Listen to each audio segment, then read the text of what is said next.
안녕하세요. 초보택시입니다. 자, 연료비 비교를 또 해보죠. LPG 하이브리드가 나오면 시장을 다 접수할까요? 근데 애매하다라는 겁니다. 왜 그런지. 일단 LPG 하이브리드를 기다리는 기사님들은 많으십니다. 근데 좋은 소식이 나오긴 나왔죠. 르노와 LPG 협회가 같이 개발해서 기사상으로는 몇 년 내로 얘기를 합니다. 우리 마음 같아서는 당장 매장에서 볼 수 있었으면 좋겠는데 몇 년 내로 내놓겠다. 그러면 우리가 실제 사서 운행하는 데까지는 시간이 꽤나 걸리겠다라는 겁니다. 그래도 LPG 하이브리드가 나왔다라고 생각하고 그냥 계산을 한번 해보면 굉장히 애매하다라는 겁니다. 왜 그럴까요? 자, 일단 차값이 핵심입니다. 자, 그냥 LPG 차가 아니잖아요. 지금 보면 자, 소나타가 있고 K5가 있고 이게 제일 싸요. 근데 이 LPG 차량도 적어도 살려면 2천 중반은 줘야 됩니다. 네, 최소 비용으로. 그런데 LPG 하이브리드는 얼마에 내놓을까요? 특히 그게 르노에서 나온다라고 하면 2천 후반에 가능할까요? 아마 3천 초반, 2천 후반 모르겠죠. 네. 여튼 가격은 일반적인 가스보다는 꽤나 비쌀 겁니다. 그러면 그걸 그냥 연료비 감안해서 계산해 보면 좀 애매해요. 차라리 전기 택시를 사버리는 게 나을 수도 있다라는 겁니다. 왜 그런지 보시죠. 일단 우리가 소나타 택시를 기준으로 해야 되겠죠. 가장 많이 기사님들이 선택을 하시기 때문에. 그래서 1년 6만 킬로 탄다라고 가정을 하고 연료비는 전국의 LPG 평균 가격에서 우리가 보조받은 거 빼고 우리가 실제 내는 비용과 유사하게 했습니다. 그래서 소나타 택시 1년 6만 킬로 타면 자 580만 원 돈 정도가 들어갑니다. 연료비 580만 원이에요. 이걸 기준으로 한번 생각해 보죠. 캠리 가솔린이나 K5 하이브리드 이런 게 의미가 있을까요? 일단 K5 하이브리드나 소나타 하이브리드는 사실 의미가 거의 없습니다. 연료비 공인연비로 본다면 자 소나타 택시가 보조받을 때 580만 원 정도 들 때 529만 원, 530만 원 돈 듭니다. 그러면 고작 50만 원 차이 나는 거예요. 1년에 연료비가 아끼는 게 50만 원밖에 안 돼요. 근데 문제는 차값이 훨씬 비싸겠죠. 네, 그래서 소나타나 K5 하이브리드 같은 건 거의 의미 없다. 물론 사는 분들도 소수 계시지만 네, 그걸 진짜 사서 큰맘 먹고 LPG로 300만 원 돈 내고 400만 원 돈 내고 개조해서 타지 않는 이상은 의미가 없다라는 겁니다. 근데 그걸 또 개조해서 타기에는 그것도 애매해. 네, 우리는 개조에 대해서는 뭔가 꺼림칙한 게 있죠. 고장나면 그 스트레스가 상당하거든요. 물론 2년까지는 보증을 해주지만 2년 지나서는 어떻게 우리가 2년만 탈 것도 아닌데. 그리고 더 문제는 LPG 개조해버리면 나중에 중고시장 처분할 때 더 똥값 받습니다. 네, 그래서 우리가 천년만년 탈 것도 아니고 어느 시점에선 처분하면서 이제 요즘에는 예전보다는 확실히 더 가격을 잘 받죠. 진짜 막 끝까지 타는 기사님들은 별로 없고 대부분이 좀 몇 년 타면 이제 또 바꿔버리고 그게 기사님들이 많으셔서 근데 그렇게 했을 때 제대로 받으려면 결국은 차가 온전해야 되는데 개조차는 또 싫어해요. 그래서 K5나 소나타 하이브리드는 하이브리드 자체도 그렇고 개조하더라도 큰 의미가 없는 것 같다라는 것이고 그리고 캠리 택시는 많이 사시죠. 인천에도 보면 캠리 택시가 많이 보입니다. 근데 캠리 택시 같은 경우에 소나타와 비교하면 연료비가 한 10만 원 돈 적게 든다라고 보시면 돼요. 그래서 소나타나 K5 택시 대비 캠리는 연료비로 아끼는 게 거의 없습니다. 연료비가 거의 똑같습니다. 물론 네. 그랜저와 비교하면 확실하게 좋습니다. 그래서 그랜저나 K8 타실 기사님이 캠리를 선택하는 건 차값은 조금 비싸지만 그건 금방 뽑아낼 수 있습니다. 네. 그랜저나 K8은 보조받아도 그건 진짜 요즘으로 본다면 코피 쏟습니다. 그래서 아마 택시에서 그랜저나 K8은 거의 대폐차 하실 때 그걸 그대로 다시 뽑는 기사님들은 이제 거의 없어지실 거예요. 네, 연료비가 너무 비싸요. 그래서 그랜저나 K8 대신 캠리를 뽑는 건 괜찮다. 하지만 캠리를 소나타 K5와 비교하면 사실은 연료비 차이는 없다. 그 다음에 이제 전기 택시가 있죠. 자, 전기 택시를 지극히 평범하게 하면 연료비가 1년 한 200만 원 돈 중후반이라고 생각하시면 될 것 같습니다. 집밥 완속 기준입니다. 근데 200만 원 돈 중후반이면 이제 확실하게 전기 택시의 장점이 많이 낮아진 게, 불과 우리가 한 몇 년 전만 하더라도 그 소나타나 가스택시 대비 연료비가 한 5분의 1, 6분의 1밖에 안 들었어요. 충전비가 저렴하니까. 근데 게다가 이제 차량 신차 가격, 구입 가격도 쌌죠. 근데 차값은 오르고 그다음에 충전비도 오르면서 지금은 사실상 소나타 대비로 보면 연료비가 거의 절반, 그러니까 3분의 1보다는 비싸고 2분의 1보다 조금 싼 그 정도까지 왔어요. 그래서 소나타 택시가 580만 원 돈 연료비 들 때 전기 택시가 한 290만 원 돈, 200만 원 중후반, 기사님에 따라 좀 다르겠죠. 요 정도 듭니다. 그러면 딱 절반 정도, 한 200만 원 후반 정도. 그러면 1년에 아끼는 연료비가 200만 원 후반이에요. 근데 문제가 뭐예요? 2천만 원 중후반에 살 수 있는 소나타 대비 뭐 진짜 3천 초반이나 굉장히 저렴한 전기차를 사면 사실 그건 괜찮아요. 그런데 3천 중후반 이상의 전기차를 사면 그 차값의 차이를 뽑아내려면 최소 3년에서 5년 정도는 걸려요. 그럼 3년에서 5년 동안 아무런 문제가 없어야 돼요. 어차피 보증 같은 경우에는 뭐 1년 반, 2년 지나면 다 없어지는 거고 배터리 보증만 남아있을 텐데. 그래서 이게 참 전기 택시도 애매해지고 있다. 적어도 예전처럼 압도적으로 전기 택시가 정답이다. 이건 이제 아니어지고 있다라는 겁니다. 그래서 여기에서 기사님들이 LPG 하이브리드는 어떨까 생각을 하시는 거죠. 근데 LPG 하이브리드를 우리가 한 가정에서 계산을 해보죠.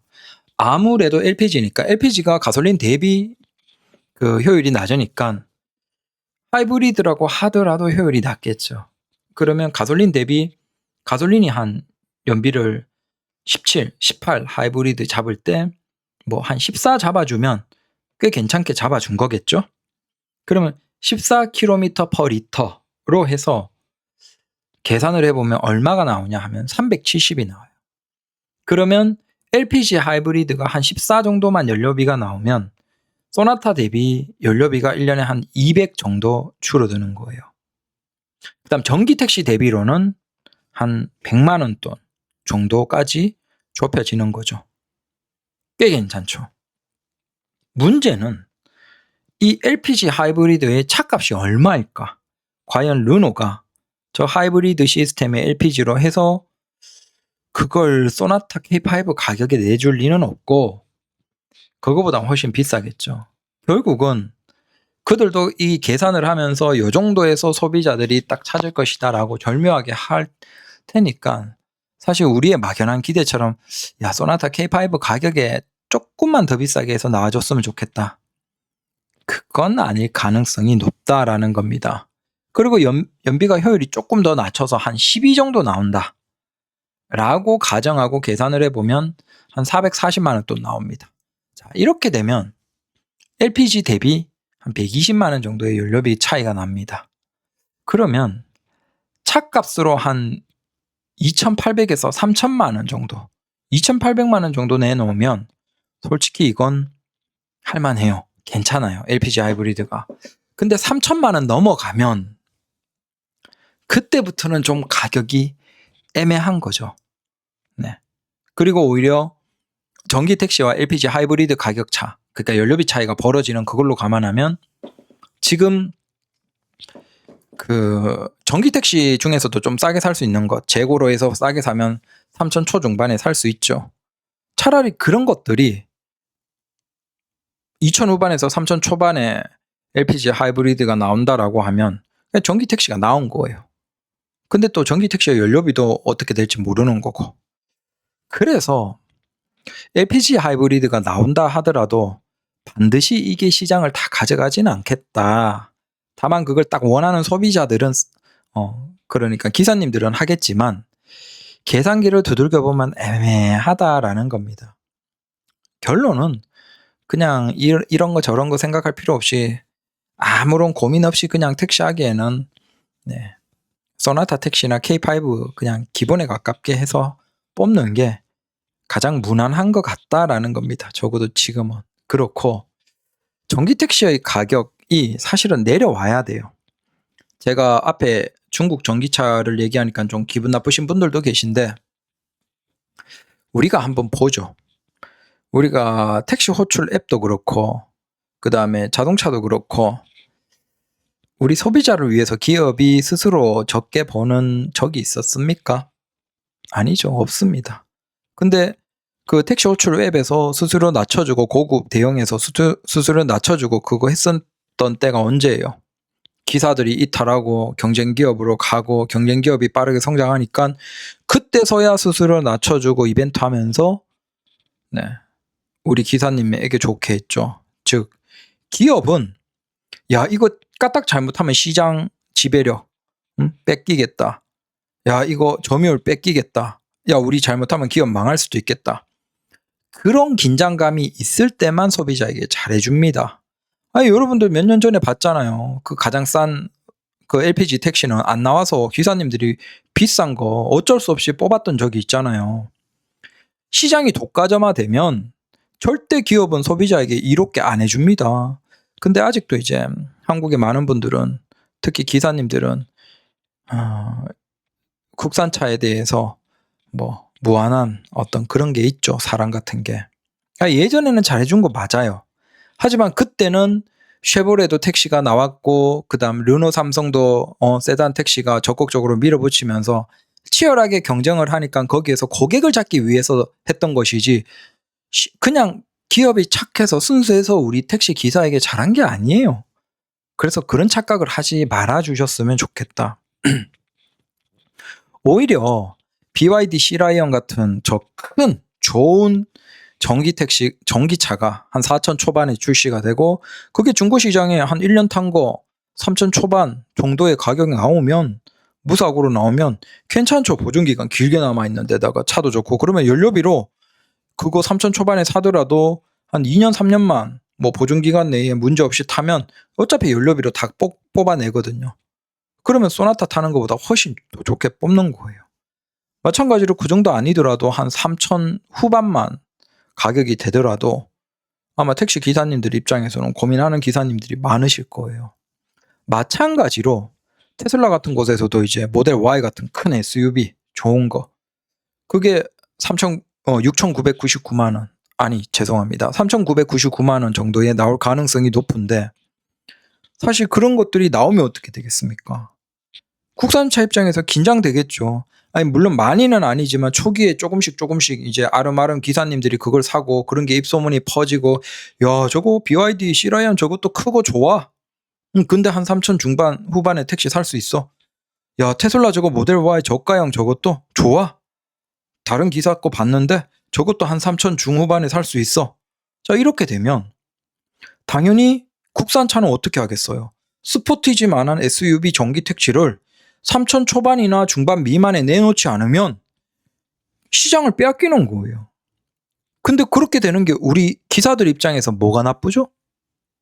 아니 우리 기사들이 전기 택시를 저렴하게 탈 수 있으면 좋은 거잖아요. 근데 왜 굳이 국산차를 옹호하면서 중국차를 뭐라 그러고 그러실까? 솔직히 그게 기업의 관계자 아니면 그러실 필요가 없잖아요. 우리가 싸게 좋은 거 탈 수 있는데.